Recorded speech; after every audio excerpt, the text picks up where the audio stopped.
This video is about Tapcon concrete anchors.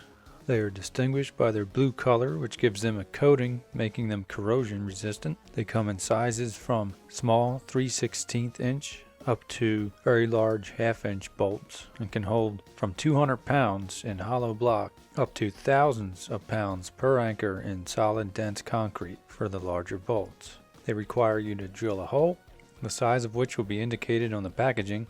Generally, it's a smaller hole than the screw, for instance a 5/32 bit for a 3/16 screw. They work by cutting a groove into the concrete or brick with the threads as they are driven into the hole. The heads can be flat with a number 2 or 3 Phillips drive or hex head, a size also indicated on the packaging. For instance, a 1/4 inch hex drive for the 3/16 hex head screw. These concrete anchors have advantages over other concrete anchors. For instance, these are removable. You can put them in a concrete, and then if you want to take whatever it is that you put up out, all you have to do is take them out. Whereas wedge anchors and other such concrete anchors don't have that ability. You can use these smaller ones if you have a picture or a mirror or something that you want to hang on a concrete or block wall. You may be putting wood to concrete, such as a furring strip or something, and then you can use these flat head countersunk concrete screws for that. The rest of them are hex head, and once you drill the hole, which the package will tell you what size hole, what diameter. In other words, if it's a 1/4 inch anchor, it will require a 3/16 bit for a 3/16 hole. It's always going to be 1/16 smaller than the actual anchor. So you're going to be drilling a hole the size of the shank, and then these threads will actually cut into the concrete and will thread themselves in. A minimum requirement of 1 inch as a minimum for any of these. As I said in my other video, if you have a drill that wobbles, then you might want to get a smaller bit size than the recommended bit size. Like I said, they'll recommend a size, but you can actually get smaller, even smaller than the 5/32.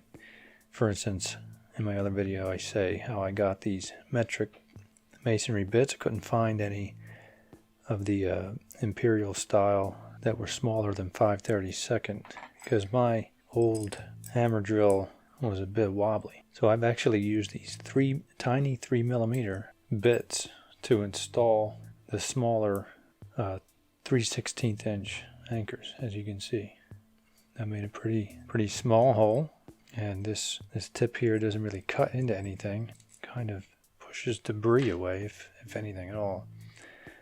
And then you drive it in. So how do you get the anchors in? Well, the smaller ones have a number 2 Phillips for the flathead ones. The larger of the flathead style have a number 3 Phillips. And you can use a screwdriver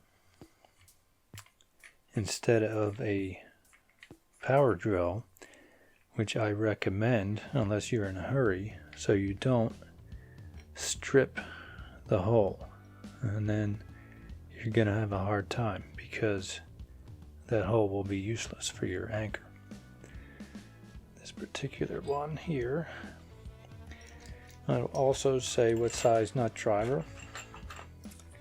For these larger 5/16 bolts, it will require a 3/8 inch socket. You can use a ratchet wrench.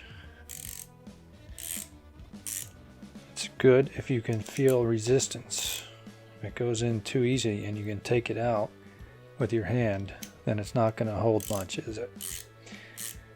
I use these to mount TV mounts. Longer ones are better for shear strength and more threads for more tension strength or pull-out strength.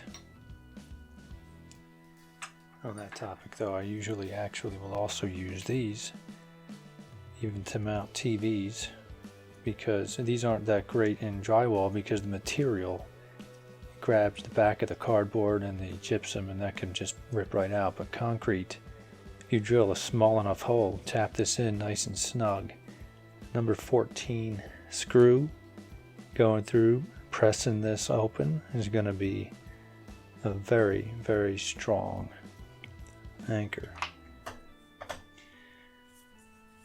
So you're going to drill your hole. This particular one is a 3/8 inch for a 3/8 inch plastic anchor. I show in my other videos regular drilling through something softer like a cinder block. You can use, as long as you have a sharp masonry bit, sharp or brand new, and a good battery, and it takes a little bit of strength, but you can press in, and then as long as you're clearing out the debris every now and then, you can drill a hole. Then even better, because the hammer, what it does is, it just like it sounds, basically it's a hammering action to help break it up, to break open that hole. Now, I do sell these masonry bits, and I've used them for impact drills, and I haven't had a problem with them. I use the 3/16 one for 3/16 plastic anchors. Of course, an impact driver with a drill bit in it could be a little bit more wobbly. I would use the hammer drill for driving these Tapcons. I showed in another video, I put a mirror up with a French cleat on concrete using just 2 of these, which is strong enough. This in solid concrete can hold up to 400 pounds shear.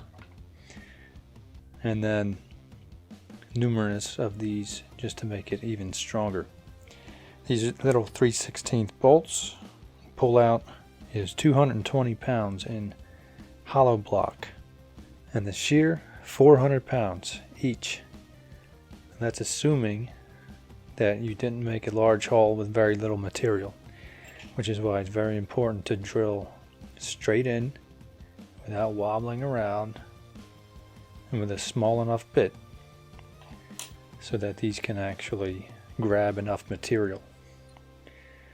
These are the 1/4 inch bolts. They have a 250 pound pull out or tension strength, 620 shear.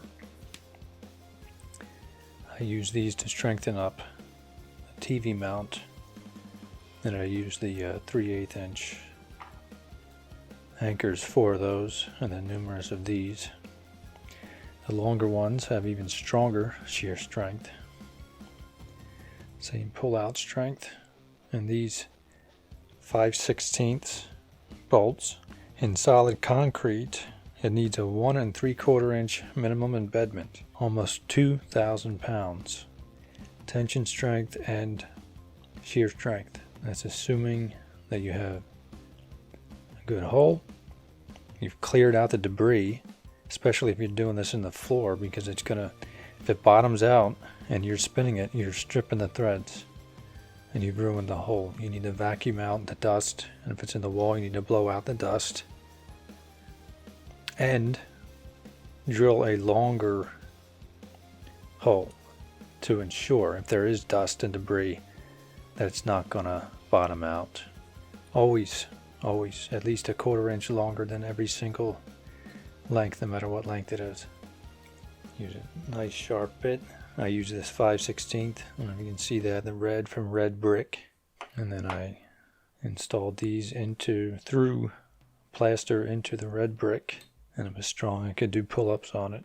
So I'm going to show you some examples of how easy it is. This is a concrete brick. I'm going to make numerous holes in it. Drive these in, screwdriver. Like I said, the packaging will tell you what size, not driver. It's not too difficult to figure it out once you've got it in your hand. Anyway, this is a 5/16 for the 1/4 inch. I don't like to use power drills to drive these in. If you can get it in, it'll take a little bit of strength. But if you get it in by hand, then you're ensuring that you're not going to strip the threads. Similar when I install lag bolts into the wood, I'll use an impact driver for the first 95, 98% or whatever. And then finally, at the very end, we'll make sure the mount is level and then continue by hand. But in this case, I like to use this entirely. I like to use the ratchet wrench entirely by hand to make sure that it's nice and tight at the end, to make sure that it's getting good resistance while I'm installing it. Because you can feel if it's too soft, the material's too soft, then you're going to have to use other methods. When the material's soft, I like to use these plastic ones because even if the hole is wide, it's going to expand and press into it. And then you'll have a strong anchor. But in the case of the Tapcons, the more the merrier.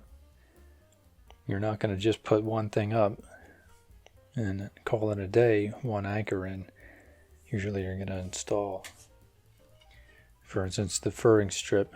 You're going to install one of these every 12 inches or so along the entire furring strip. And then the more anchors they are, then the more strong it will be. Alright, so let's see how these work.